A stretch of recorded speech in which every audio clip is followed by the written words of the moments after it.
dan menjalin ikatan persaudaraan yang saling menghormati satu sama lain tanpa memandang ras, suku, dan golongan. Karena semuanya adalah Bani Adam. Bani Adam adalah hamba-hambanya Allah Subhanahu wa Ta'ala, dan manusia ini adalah makhluknya Allah yang paling dicintai oleh Allah Subhanahu wa Ta'ala, melebihi kecintaannya kepada makhluk-makhluk yang lain.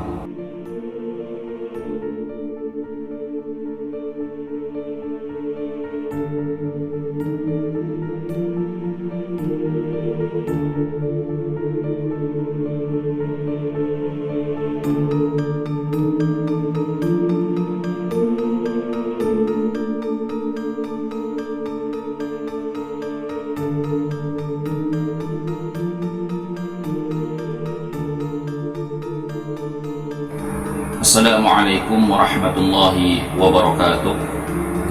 Bismillah, alhamdulillah, wa la hawla wa la quwwata illa billah. Asyhadu an la ilaha illallah wahdahu la syarika lah, wa asyhadu anna sayyidana wa nabiyyana Muhammadan abduhu wa rasuluhu alladzi la nabiyya ba'dah. Allahumma salli ala sayyidina Muhammad wa ala ali sayyidina Muhammad, amma ba'du. Para teman-temanku sekalian, para subscriber, para netizen yang budiman, mudah-mudahan kita senantiasa berada di bawah naungan rahmat dan maghfirahnya Allah Subhanahu wa Ta'ala. Dimudahkan segala urusan kita, dilancarkan rezeki kita, dan diberkahi hidup kita fid din wa dunya wal akhirah. Baik teman-temanku sekalian, kembali lagi kita di channel Ustaz Syarif Official.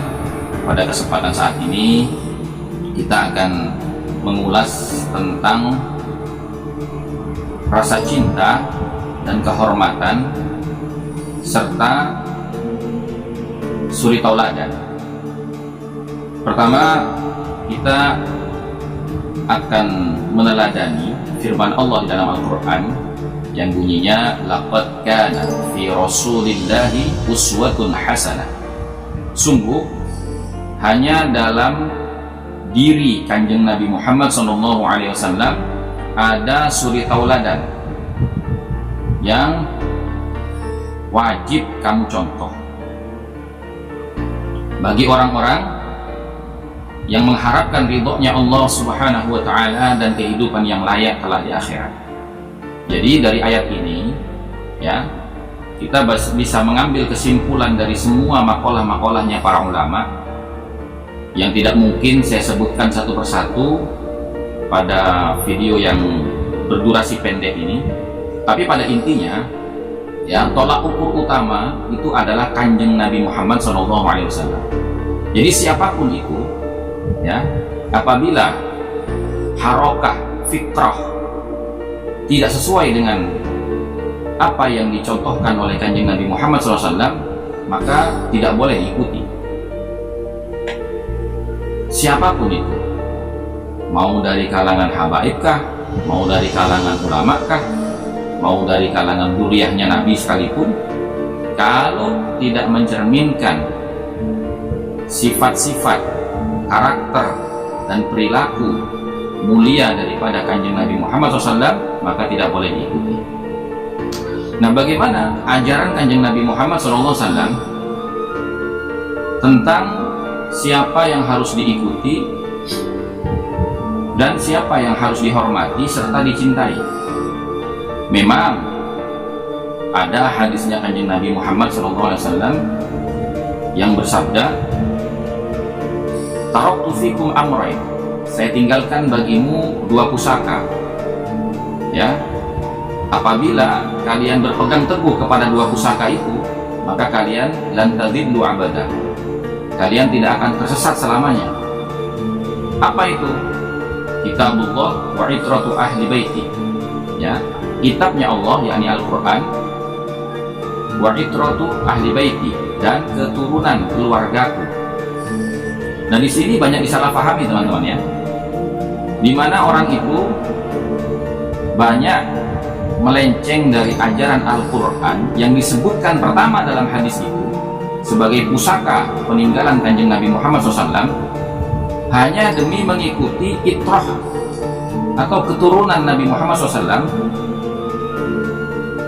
yang jelas-jelas melenceng dari Al-Quran. Artinya saya mau katakan di sini bahwasanya makna hadis itu ya, di mana Nabi mengatakan saya meninggalkan dua pusaka bagi kalian semua, yang mana kedua pusaka itu kalau kalian pegang teguh, kalau kalian berpegang teguh kepada dua pusaka itu, maka kalian tidak akan tersesat selama-lamanya. Ya, kitabullah wa itratu ahli baiti. Artinya apa? Ya kitab Allah, ya keturunan Nabi, ya kitabullah. Nah, di sini saya mau katakan bahwasanya yang wajib diikuti, yang wajib dijadikan panutan, yang wajib untuk kita jadikan pegangan dalam hidup ini agar supaya kita tidak tersesat selamanya adalah keluarga Nabi dan keturunannya yang mencerminkan Al-Quran. Itu maknanya.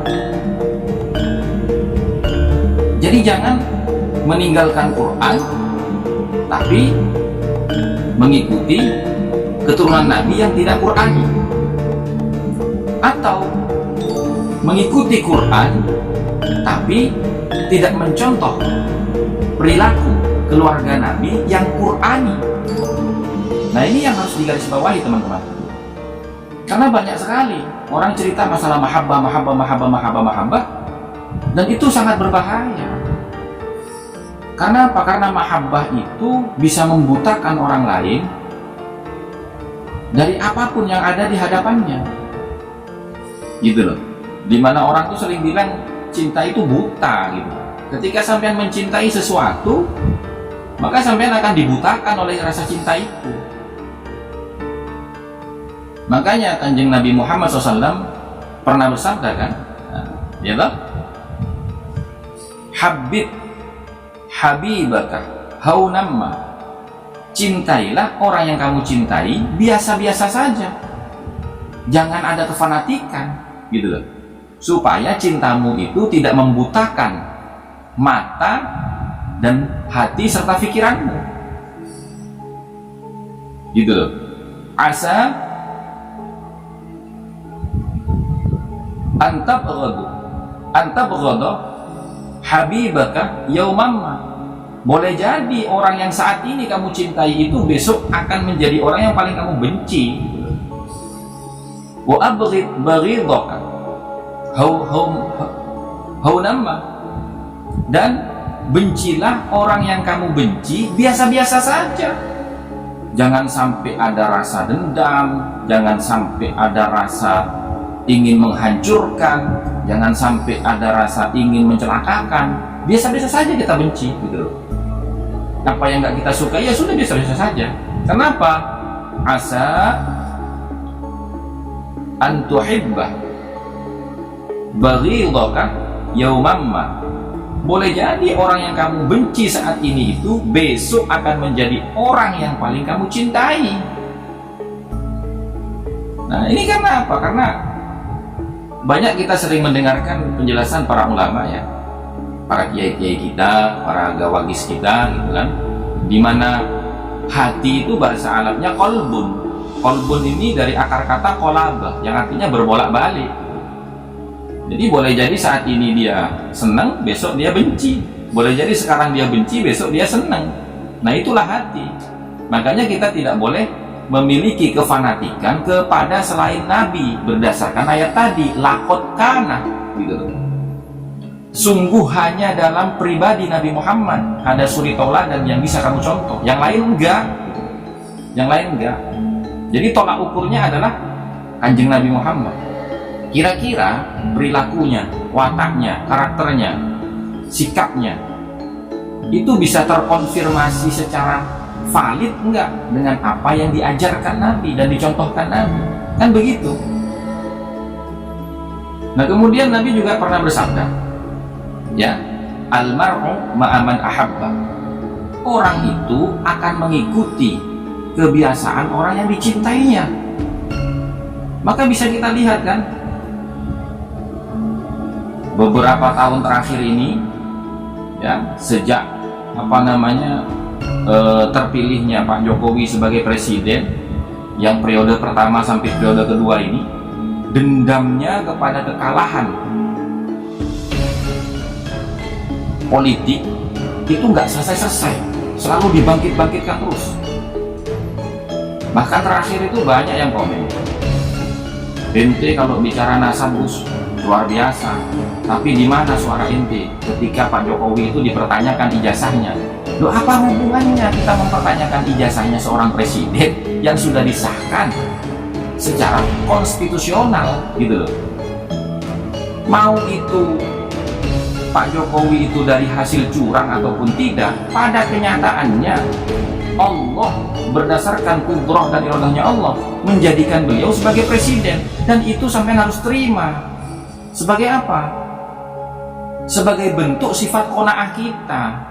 Karena orang beriman itu, ya, orang beriman itu sebagian ulama mengatakan syaratnya 4. Yang pertama, dia harus punya sifat ikhtiar. Yang kedua, harus mencerminkan kesabaran. Yang ketiga, harus memiliki karakter tawakal. Nah, yang keempat, qanaah, menerima. Nah, ini semua yang dicerminkan, yang digelorakan itu bahwasanya membela Islam, membela Nabi, tapi gagal dalam keimanan toh. Ikhtiarnya tidak sesuai dengan syariat, karena ketika ikhtiar untuk menggalang suara masyarakat agar supaya memilih kandidat yang mereka dukung, mereka menyuarakan keburukan-keburukan, mencaci maki, menghina segala macamnya. Itu udah gagal dalam fase ikhtiarnya. Kemudian yang kedua, nggak sabar menunggu hasil perhitungan suara, gitu loh. Nah, ketika suara itu dihitung, nggak tawakal juga, masih memprovokasi umat, seakan-akan yang ngitung itu nggak jujur gitu. Nah, kemudian ketika perhitungan itu sudah berhasil dimunculkan siapa pemenang dan siapa yang kalah, nggak terima, nggak qanaah, udah gagal semua keimanannya itu. Mari kita berpikir secara standar keilmuan gitu ya. Kanjeng Nabi itu bersabda, khaslatani laisa fawqahuma minal khair. 2 perkara yang tidak ada yang lebih baik dari 2 perkara itu apa? Husnudzon billah, berbaik sangka kepada Allah, wa bi'ibadillah, dan berbaik sangka kepada hamba-hamba Allah. Wa khaslatani laisa fawqahuma minasyarr, dan 2 perkara yang tidak ada yang lebih buruk dari 2 perkara itu. Apa itu? Su'udzon billah wa bi'ibadillah, berburuk sangka kepada Allah dan kepada hamba-hamba Allah. Berapa banyak hadisnya Nabi itu yang memberikan peringatan kepada kita tentang bahayanya dzan, prasangka. Seperti misalkan dalam kitab Mukhtarul Hadis, ya, di situ ada wa iyyakum bidzan fa innahu aqdabul hadis. Jauhilah oleh kamu prasangka, karena sungguhnya prasangka itu sedusta-dustanya perkataan. Nah, kalau kita flashback ke belakang, ya, berapa banyak mereka ini menggiring prasangka-prasangka kita agar supaya menilai orang lain itu buruk berdasarkan prasangka. Kan begitu ya? Makanya kita berhati-hati. Mohon maaf, kita ini bergerak itu sesuai dengan standar keilmuan, bukan sembarangan gitu. Kami bukan menebar kebencian gitu loh ya, tapi kami ingin pembuktian secara keilmuan, karena agama ini adalah agama ilmu. Agama ini agama ilmu gitu loh, bukan agama mitos ya toh? Nah, jadi kira-kira demikian dari saya teman-teman ya. Mudah-mudahan bisa difahami dan mudah-mudahan bisa menambah pengetahuan dan kefahaman kita dalam rangka meningkatkan keimanan dan ketakwaan kita kepada Allah Subhanahu wa taala, dan menjalin ikatan persaudaraan yang saling menghormati satu sama lain tanpa memandang ras, suku, dan golongan. Karena semuanya adalah Bani Adam. Bani Adam adalah hamba-hambanya Allah Subhanahu wa taala, dan manusia ini adalah makhluknya Allah yang paling dicintai oleh Allah Subhanahu wa taala, melebihi kecintaannya kepada makhluk-makhluk yang lain. Wallahu a'lam bishawab. Wassalamualaikum warahmatullahi wabarakatuh.